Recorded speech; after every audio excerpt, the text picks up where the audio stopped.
About a month ago, I put out a video about AB5 and what the bill and legislation could mean for gig economy drivers and workers in the state of California. Now, that video got a ton of responses, a ton of comments. Some drivers were very much in favor of AB5. Other drivers in the comment section said that they really didn't like what AB5 had to offer. And then some drivers seemed not to care too much about the bill. They drive and deliver in other states and didn't think it would affect them. So today, I want to break AB5 down and answer some of the common questions surrounding the bill. For those of you that don't know me, my name is Jonathan and this is Gig Nation, and we provide all of the latest updates for the gig economy and rideshare. Now, if you're enjoying this video and you find it helpful, make sure to hit that like button and subscribe to the channel. All right, let's go ahead and hop into it. So this is important because AB5 passed the state Senate in California yesterday on September 10th, and it passed on a 29-11 vote. So the first question that pops up is AB5 a law now?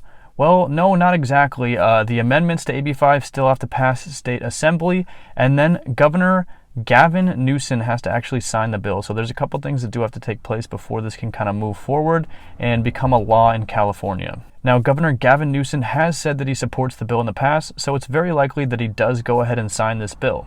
But this leads to the next very important question, and that is, will California negotiate with Uber, Lyft, and DoorDash?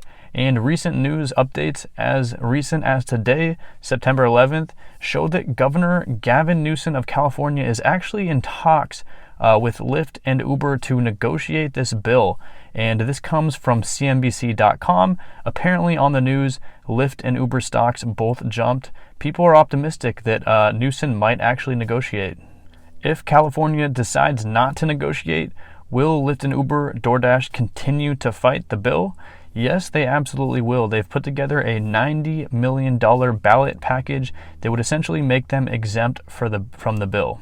Now, the next important question is, do rideshare and delivery drivers support the bill? Now, obviously, the answer here is going to be very wide-ranging because some delivery drivers, some rideshare drivers do support the bill, others don't. Now, there's a group called Gig Workers Rising, which is very much in support of AB5, and they've definitely been lobbying for it. Now, there's also a ton of Democratic presidential candidates that are very much in support of AB5 and giving gig economy and rideshare drivers more rights, higher wages, and more benefits. Now, it's somewhat safe to say that a lot of full-time drivers do support the bill. Now, obviously not all full-time drivers, but a better portion of the drivers that do support the bill are full-time, and that's because they are relying on this as a single source of income for all of their wages. So they have been hurt the most by wage rate cuts in their areas. So recently, Uber and Lyft have actually come out and said that there has been a huge spike in drivers that are not in support of AB5. Now, no one can really be sure how much these claims are actually backed by data, but that is what Uber and Lyft are claiming. And what Uber did is they sent out an email to drivers essentially asking for them to petition AB5, saying that it's going to hurt flexibility and the ability to go on the app on demand.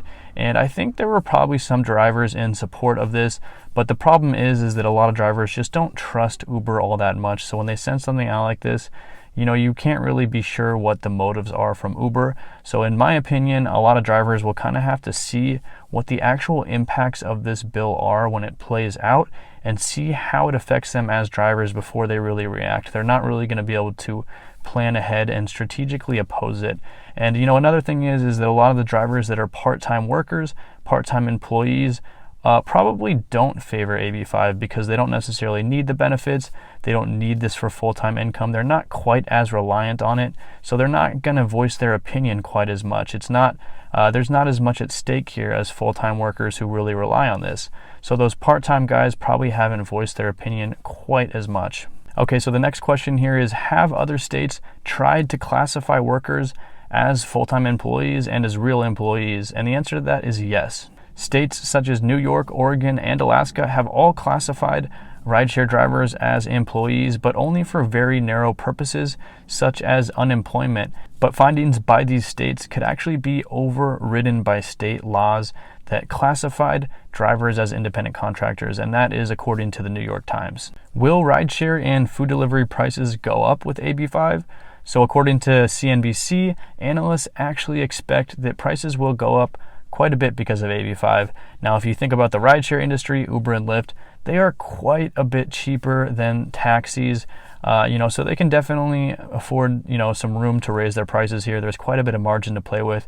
It wouldn't be the end of the world. Yes, consumers have become adjusted to those low prices, but what they were paying in the past was significantly higher. Will AB5 spread to other states? According to The Verge, New York Governor Andrew Cuomo has actually said that the success of AB5 in California has kind of spiked his competitive juices, so he's looking to kind of gear up and see if he can pass a similar bill in his state. Now, also, early Uber investor and advisor Bradley Tusk has said that a domino effect is almost guaranteed with AB5. Will drivers be limited on apps like Lyft and Uber with the new AB5 bill? So according to The Verge, a bill in New York passed by the New York's Taxi and Limousine Commission, essentially it had a wage boost for drivers, and the end result of this was that Lyft and Uber drivers were limited on the times that they were able to sign on to the app. So yes, it could definitely impact the flexibility and ability of drivers to sign on when times are slow. Will companies cut costs in order to, kind of deal with the increased costs in places like California where AB5 is passed? It's kind of been estimated that companies that use independent contractors saved 20 to 30% on costs. So that's a huge cost savings if they now have to classify these workers as employees. Now, according to The Verge, Uber has already been cutting costs by laying off over 800 employees. And we all know that Lyft has had certain rate cuts recently. And a lot of people have kind of speculated that those rate cuts were preemptive.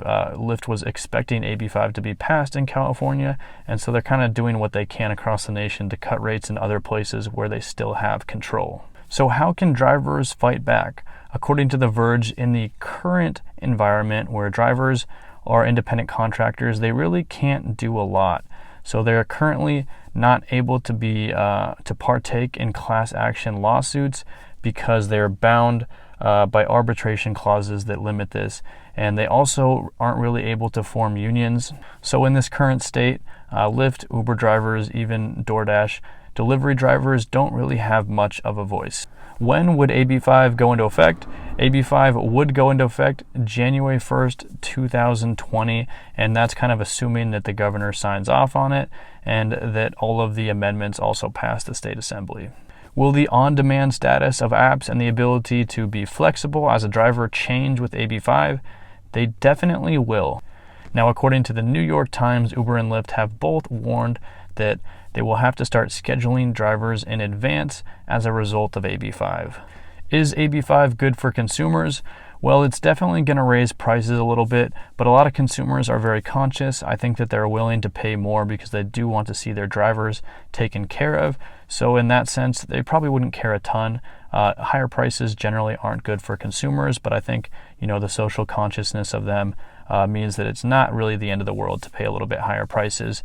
Now, on the other end, the lack of flexibility in the app, the lack of allowing drivers to sign on demand, for higher rates, pay bonuses when there's a spike in demand, that's going to kind of hurt consumers.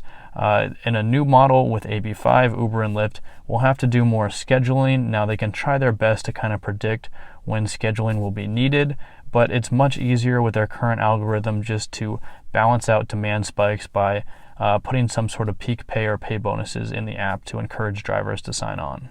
Is this the end of rideshare and the gig economy? A lot of people have kind of speculated looking at Lyft and Uber and how much they are losing right now, how hard they are trying to cut costs, and how they continue to lose hundreds of millions, and in Uber's case, billions of dollars every quarter. And then they look at how AB5 is potentially going to have a domino effect, go to other states, and increase the cost of doing business for companies like Uber and Lyft. And they say this might be the end of the gig economy, the end of rideshare. Now, that's a little bit dramatic. We're still very early on here. Honestly, this will take probably years to play out. So there's going to be a lot to kind of see where this goes. Definitely, it could be a big hit. It's a big blow to rideshare companies, but it is very far from the end. So kind of stay tuned and see where this goes. So there are certainly a ton of other questions out there left to be answered. We haven't really seen the full impact of what this bill will have, if it does ultimately get passed. it has basically been passed. People are saying that it's passed because it passed the state Senate, but it does need to be signed off on, so we don't know for sure. There have been some hints that the California governor will negotiate.